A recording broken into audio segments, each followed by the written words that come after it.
en esa época. Hoy debemos más de 380.000 millones de dólares. Eso como para que la gente lo sepa. ¿Ah? Va. Punto con eso. ¿Qué pasó ayer en el Congreso de la Nación? Te dije que después de la marcha, había un llamado a una sesión especial donde los diputados no dieron quórum, según tengo entendido, y por eso no se pudo llevar a cabo. Vamos a hablar con el diputado nacional Carlos Zapata para que nos explique qué es lo que sucedió, cómo lo vio, qué pasó. Diputado Zapata, Jorge Calvo lo saluda, buen día. Muy buenos días, don Jorge. Le agradezco muchísimo la invitación a participar en su programa y aprovecho y saludo a toda su audiencia. Bueno, ¿qué pasó, Carlitos, ayer? Contame un poco. ¿Qué pasó? Bueno, el bloque de Unión por la Patria solicitó una sesión especial en los términos que establece el reglamento, con las firmas necesarias para la convocatoria. Desde la presidencia de la Cámara se cumplió con el reglamento, se hizo la convocatoria. Ajá. Y como sucede en estos casos, quien propone o pide la sesión especial lleva sobre espaldas la responsabilidad de conseguir el quórum para sesionar. Sí. No lograron el quórum y no hubo sesión. Pero de todas formas, dentro había una gran cantidad de expedientes que referían solo a 3 materias, ¿no es cierto? Al tema universitario, al tema de la jubilación y al incentivo docente. Ninguno de los expedientes estaba en condiciones de ser tratado en el Pleno, sino que requería una mayoría especial. Era muy difícil que la consiguiese. Hay una pregunta ahí, Carlitos, que quiero que la gente lo entienda. Esta sesión especial fue pedida por el bloque de Unión por la Patria y también otros opositores. Entre otras cosas, como acaba de decir Carlos Zapata, no era solamente para eso, sino para analizar un paquete de proyectos que estaban vinculados precisamente a la crisis económica que tienen las universidades. También tengo entendido que iban a hablar del tema de la reposición del FONID y la movilidad jubilatoria, que es lo que está contando ahora, ¿no? Bueno, mire, tengo acá la citación. Había 8 proyectos diferentes sobre universidades nacionales. Ajá. Porque es sabio el reglamento de la Cámara de Diputados, al igual que todas las cámaras que componen los poderes legislativos de todas las provincias, donde para que el tratamiento sea expedito, sin requerir una mayoría especial, para considerar su tratamiento tiene que tener dictamen. Al momento de dictaminar, cuando se reúnen las comisiones, se unifican las posturas en un solo pronunciamiento, en un solo proyecto, que se traduce en dictámenes, que puede haber dictamen de mayoría, minoría, que tengan algunos matices, o bien uno sea por aprobación y otro por rechazo. Sí. Pero calcule que había 8 expedientes solo sobre el tema de las universidades nacionales. Ajá. ¿Esto por qué se hace? Porque cuando sí va a abrir la sesión, iba a haber la etapa de homenaje, manifestaciones, cuestiones de privilegio, y luego de 2 horas de escuchar a los diputados, iba a empezar a decir, bueno, en consideración el expediente, por ejemplo, el primero era el 4091 de 2023, se necesitan 2/3 para su tratamiento, votación negativa. Entonces, se iban a votar los casi 20 y pico de expedientes que estaban en la situación de la sesión especial. No se iba a discutir ninguno, porque para entrar a discutirlo hacía falta los 2/3 en cada uno de ellos. Ajá. Ahora bien, cuando uno se pone a ver cuáles son los temas son financiamiento de universidades, sí, fondo de incentivo docente, ajá, y el tema previsional. Es lo que dijimos recién, sí. Perfecto. Entonces, en esos 3 temas, que digamos, lo que los unía era aumento de financiamiento, o sea, aumento de partidas presupuestarias. La Constitución Nacional no es como una Constitución de provincia de Salta, que tiene una restricción que dice que cada proyecto se presentase o ley que se sancionase, que implique uso de fondos públicos, deberá indicar la fuente de financiamiento. Eso no lo tenemos en la Constitución Nacional.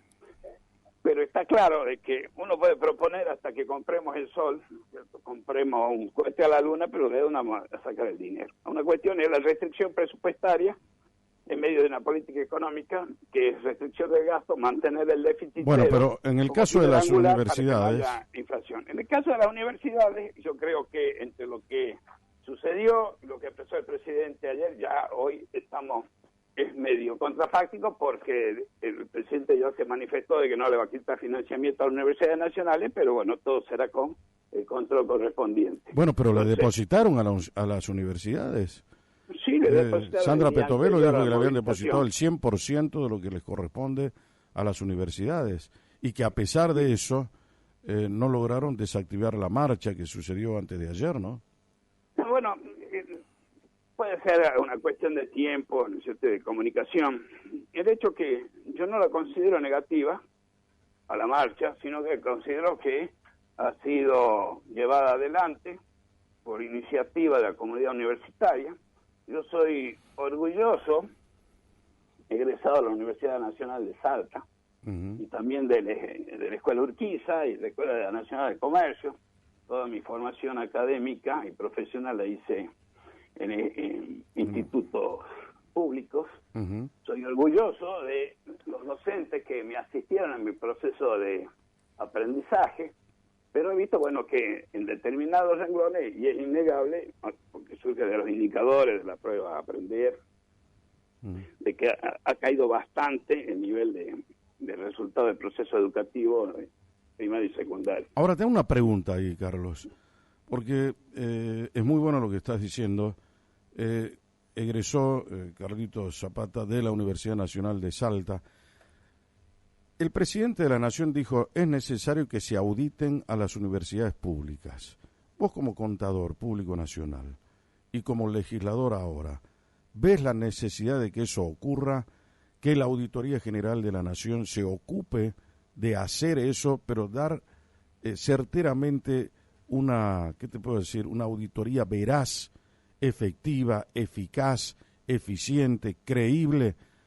¿Por qué pregunto esto? Porque la Auditoría General de la Nación audita una universidad por año, tiene 20 personas para hacer semejante trabajo, son 57 universidades nacionales.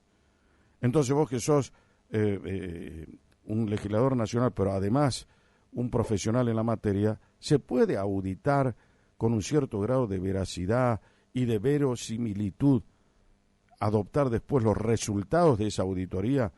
Porque los hechos son ex post, quiere decir que son después de haberse realizado, se hace la auditoría. Entonces, bien, como siempre, Jorge, usted siempre tiene una palabra adecuada para la situación en tratamiento. Uno hace los controles ex post. Mira, yo fui planta del Tribunal de Cuentas de la Nación, en una delegación que funcionaba en la provincia de Salta, y que tenía como misión controlar las rendiciones de cuentas de las universidades de Tucumán, Salta y Jujuy. Yo trabajé en el órgano de control en la época donde existía un tribunal de cuentas que respondía a un sistema de control previo, concomitante y ulterior. Se cambia la filosofía del control y se separa el control interno y externo. Queda para el control interno el previo y el concomitante. Que lo hace la CIGEN, eso, ¿no? Eso está a cargo de la CIGEN. Claro. Y el control ulterior queda en manos de la Auditoría General de la Nación. Trabajaba ahí, la delegada era la contadora, profesora, y realmente no puedo ahorrar adjetivaciones para valorar la calidad humana y la calidad docente y la calidad profesional de doña Lea Cristina Cortés del Trejo, que era el responsable de la delegación, y nosotros dependíamos orgánicamente de la vocalía del doctor Sedales. Trimestralmente, todas las universidades tenían que presentar la rendición de cuentas, era como un balance. La rendición de cuentas del organismo público de las universidades tiene cierta particularidad que lo diferencia de un balance de una empresa privada. ¿Por qué? Porque al ser un organismo estatal, trabaja con un presupuesto, lo primero que uno hace es el balance de, los créditos autorizados, que es el presupuesto, tiene una afectación preventiva, que es cuando se inician los procesos de adquisiciones, una afectación definitiva, después está lo mandado pagado y pagado, entonces tiene un esquema diferente de lo que es la contabilidad de la empresa privada, pero lleva primero, uno hacía el control, primero, perfecto, se imputan a estas partidas determinados gastos, había partidas, podía autorizar, no había transgresión a las autorizaciones máximas a gastar. Luego, por grupo de transacciones, se analizaba, por ejemplo, compras y cuentas a pagar, o sea, ahí uno toma un muestreo, se toma tanta factura, a ver si los proveedores son recurrentes o no son recurrentes, si están los instrumentos de la licitación, si se han cumplido. Es una labor más engorrosa porque la administración tiene mucha normativa en cuanto a la contratación, registro de proveedores, formas de pago, etcétera. Entonces se hacía eso y cuando se terminaba se elevaba un informe a la vocalía del doctor Sedales. Y en el informe empiezan diciendo objeto del análisis, bueno, hemos analizado la rendición trimestral de la Universidad de Tucumán de tal trimestre, tal año, que el alcance del examen, bueno, hicimos un muestreo que para los sueldos, en aquel momento me tocó trabajar en una especie de programa, calcula que esto fue en el año 83, más o menos, por ahí fue, y claro, no teníamos calculadora, de personal computer no había nada y toda la universidad tenía su centro de cómputo. Bueno, yo había preparado una especie de rutina para correr sobre los archivos maestros del personal para verificar, por ejemplo, que nadie cobre más de una esposa, el tema de título, bueno, la integridad de la información, la consistencia de todo eso y comparar las cifras globales con las liquidaciones de cada mes. Era una cuestión que me apasionaba y llegamos a hacer un programa de trabajo y lo sometimos al tribunal, digamos, acá al doctor Sedales. Y después las otras partidas, en lo que viene de consumo, servicios no personales, cada cual, por el tipo de partida, la naturaleza del gasto, tenía un procedimiento de auditoría que estaba arreglado.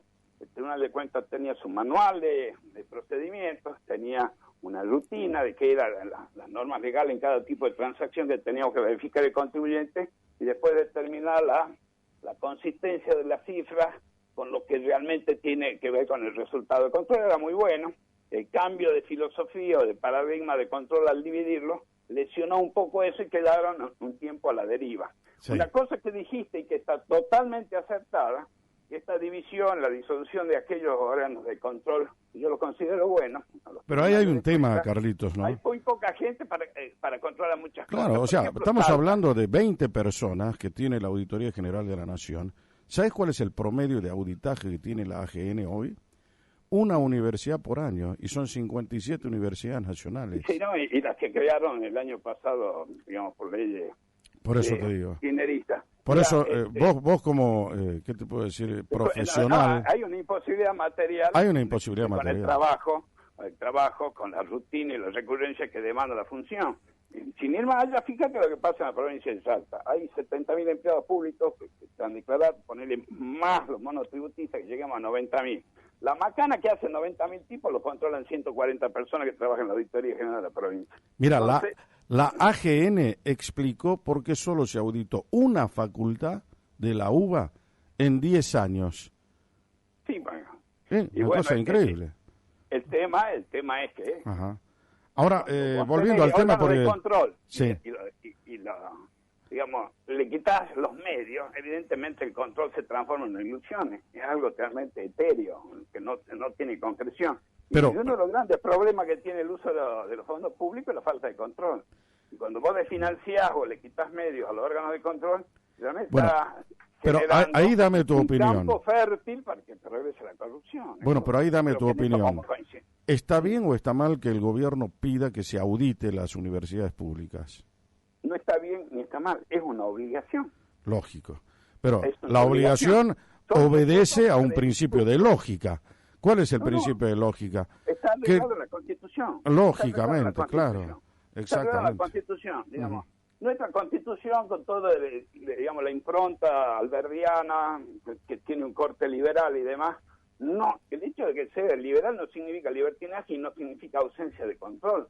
Existen determinados controles que están a cargo de quién. El control político es el Congreso de la Nación, la Cámara de Diputados controla políticamente el funcionamiento del gobierno, lo mismo el Senado, y tenés el control administrativo, para lo cual se ha dividido la función entre la CIGEN y la Auditoría General de la Nación. Nadie queda fuera de la órbita de los dos a la vez, ¿cierto? Sino que vos tenés, por ejemplo, está consagrada la autonomía y la autarquía de las universidades. O sea que se dictan sus propias normas, establecen su organización, dictan su propio presupuesto, pero la aplicación conforme al presupuesto que dictan y el control de la corrección de esa aplicación de fondos lo hace la Auditoría General de la Nación. Claro, pero también por ley y por imperio de la propia Constitución, cualquier organismo nacional es susceptible de ser auditado interna y externamente.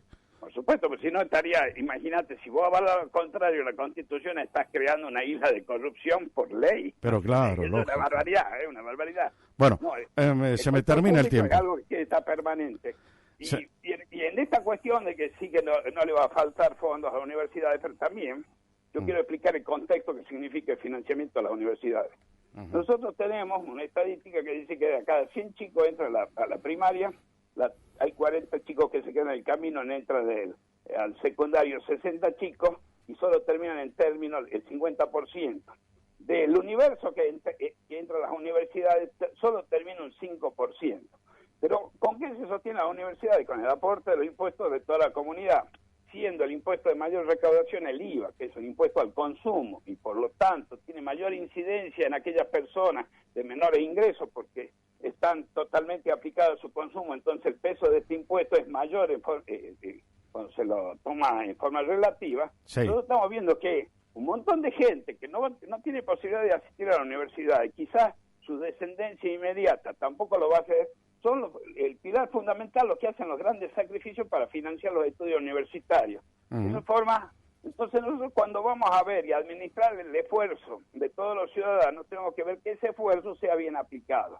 Mira, a mí me cayó muy bien que la comunidad universitaria, por supuesto que no comparto la presencia de algunos cartoneros de la política que se presentaron, Kicillof, Massa y toda esa gente, y también lo vimos en Salta, que esté presente, pero es importante que el claustro universitario se pronuncie, y se pronuncie en libertad, porque la esencia de la universidad es propender a la libertad del desarrollo del pensamiento, de la opinión, y también una contracción clara respecto a las instituciones. Entonces yo como diputado egresado de la Universidad de Salta, no me va a caer nunca mal que el claustro universitario, que los alumnos salgan a hacer público un petitorio o expresar su voluntad en la medida que lo hicieron con total orden y respeto a las normas de seguridad y a las restricciones que había.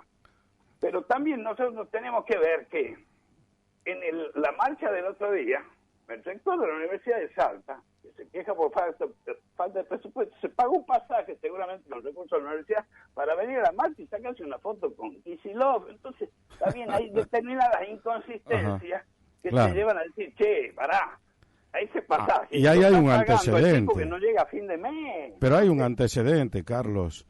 En el año 2014, el señor Kicillof era ministro de Economía y se encargó él de desfinanciar a las universidades. Y se desfinanció también al Hospital de Clínicas en el año 2014, cuando él era ministro de Economía, ¿no? Eso como para que la gente tenga una idea. Normalmente el presupuesto universitario por ahí se transforma en una especie de presa, ¿no es cierto?, de disputa. El mismo Massa congeló los presupuestos universitarios. Mirá, yo te cuento, el año pasado fuimos convocados por el rector Hoyo y los decanos a una reunión, todos los legisladores nacionales. El primer reclamo del rector Hoyo era que había bajado la participación en el presupuesto de la Universidad de Salta sobre el presupuesto total de las universidades. Y bueno, hubo que explicarle que el kirchnerismo aprobó la creación de nuevas universidades y por eso, por una forma natural, la participación porcentual de la Universidad de Salta iba a caer sobre el 100% de las universidades, porque había más comensales para la misma comida. En segundo lugar, yo que soy un fan de la UNSA, porque la llevo en mi corazón y la llevaré hasta el día que me muera, yo le dije, yo sé que puedo defender el presupuesto de la Universidad de Salta, pero yo necesito indicadores. Yo soy un convencido que los indicadores que se pueden elaborar acerca del costo por egresado, la cantidad de egresados por rama de la ciencia, el desempeño ulterior que tienen los egresados. Nosotros tenemos egresados de la Universidad de Salta que estuvieron en la máquina de Dios, tipos que están en Canadá, están diseminados en Europa. Hay gente trabajando en Australia. Mira, mi hijo José Félix asistió al taller de física al alcance de todo que se estaba en el IEM, el Instituto de Enseñanza Médica, que depende de la UNSA, obtuvo medalla de oro en la Olimpiada Nacional de Física, participó en la Mundial y hoy está terminando en 2 semanas su doctorado en Ingeniería Aeroespacial en Francia. Digamos, la Universidad de Salta tiene calidad, y no tiene calidad en los egresados, pero lamentablemente el rector, ni el vicerrector Inamorato, me proporcionaron estos indicadores que por supuesto van a avalar la posición de decir, no, al momento de ampliar presupuestos, veamos y lo distribuyamos en función al mérito. Obvio, bueno, claro.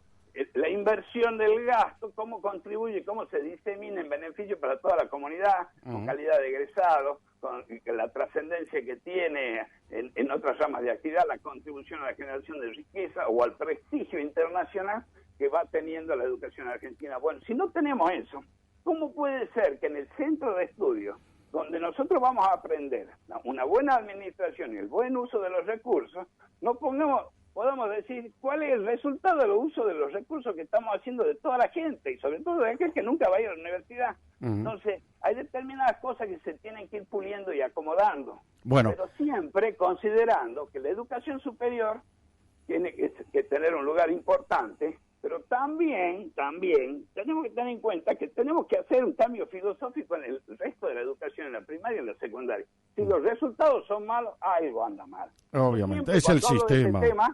Yo traigo a colación lo que pasó en Ecuador. Bueno, se me va el tiempo, Carlos, se me va el tiempo. Te digo, en Ecuador, ¿qué es lo que hizo? A Rafael Correa, con el cual no coincido nada, le tomó un examen por los malos resultados a los profesores, a los maestros. Algunos calificaron, otros no. Los que no calificaron le siguió pagando un año, le volvió a tomar un examen, de que fracasó quedó afuera. A partir de ese momento, cambió. Buena infraestructura, el sueldo razonable y un plus por productividad. O sea, la calidad del alumnado de cada uno de los docentes es evaluada y eso significa un premio por el esfuerzo del docente. Es una forma de reencontrar la senda que jamás debió haber abandonado la República Argentina. Totalmente de acuerdo. La última pregunta, pero cortito porque ya no tengo tiempo. Ustedes no dieron quórum ayer porque Estrada, que ustedes lo conocen, ha sido su socio político, dijo que ustedes no dieron quórum y tampoco los otros diputados de Salta. ¿Por qué no pudieron bajar? ¿Por qué no quisieron? ¿Cuál fue el impedimento? ¿O en todo caso creyeron que no era necesario hacerlo? Primero, ninguno de los proyectos que se presentaron tenían dictamen. Segundo lugar, como es la tradición parlamentaria que pide una sesión especial, el responsable de juntar el quórum. En tercer lugar, en ninguno de los proyectos que se presentaron había dictamen. Entonces, era una sesión convocada, nada más tirando temas de actualidad para tener una tribuna y expresarse. Porque no iba a prosperar en ninguno. Y nosotros del oficialismo hemos considerado que era muy poco serio concurrir, pero de todas formas, hubiese habido quórum, bajábamos y participábamos del debate. ¿Qué hicieron los otros bloques? No puedo dar explicaciones por terceros. Obviamente, claro. Muy bien, Carlos Zapata, gracias por tu tiempo, es muy amable. El agradecido siempre seré yo, que tenga buen día. Quo Vadis, con Jorge Calvo, periodismo en serio.